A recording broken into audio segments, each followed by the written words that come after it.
Pengamat politik Ujang Komarudin dan Pangi Syarwi membagikan penilaiannya terhadap pencalonan Wali Kota Solo Gibran Rakabuming Raka sebagai bacawa pres di Pilpres 2024 disebabkan dua faktor utama, yaitu sebagai putra Presiden Joko Widodo dan juga berasal dari generasi muda. Hal tersebut disampaikan kepada Antara di Depok, Jawa Barat, Minggu 22 Oktober. Wali Kota Solo Gibran Rakabuming Raka resmi diusung sebagai bacawa pres pendamping Capres Prabowo Subianto oleh Partai Golkar.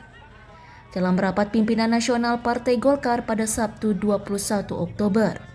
Dengan pengusungan tersebut menimbulkan berbagai macam respon di dunia politik. Pengamat politik Ujang Komarudin menyampaikan pengusungan Gibran bukan merupakan sebuah kejutan, lantaran sudah terprediksi dari hasil keputusan Mahkamah Konstitusi MK mengenai syarat pendaftaran Pilpres. Ujang menambahkan sebagai putra Presiden Jokowi dan merupakan generasi muda, membuat Partai Golkar tertarik mencalonkannya menjadi pendamping Prabowo. Namun meskipun berpengalaman sebagai wali kota, Ujang menyampaikan Gibran masih perlu meningkatkan elektabilitasnya. Tapi fakta itu terjadi bahwa di politik itu tidak ada yang tidak mungkin. Semua mungkin, semua bisa terjadi. Faktanya Gibran yang katakanlah sebagai anak Pak Jokowi ya, yang secara elektabilitas harus ditingkatkan gitu ya, yang secara kinerja juga harus diperbaiki gitu ya, secara pengalaman juga harus lebih banyak lagi. Tetapi faktanya ya Golkar mengusung Gibran sebagai cawapres begitu.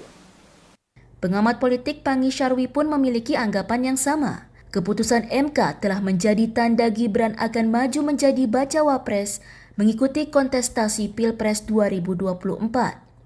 Namun demikian, Pangi mengatakan, sosok Gibran sebagai generasi muda tidak menjamin mampu menarik simpati kalangan milenial, yang merupakan pemegang suara terbesar untuk memilihnya.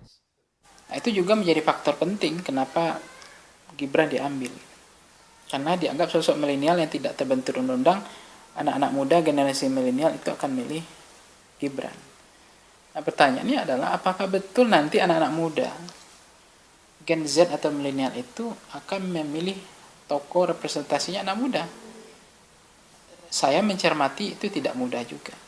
Belum tentu semua anak muda akan memilih pemimpin muda. Kalau kering, tidak punya narasi, tidak punya pikiran, gagasan yang meyakinkan anak muda. Kedua pengamat tersebut pun menilai dengan Gibran menjadi bacawa pres akan ada dampak positif, seperti menjadi jalan tengah koalisi Indonesia Maju.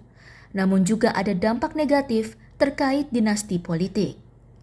Dari Depok, Jawa Barat, Setianka Harfiana, Aloysius Lewokeda, Kantor Berita Antara, mewartakan.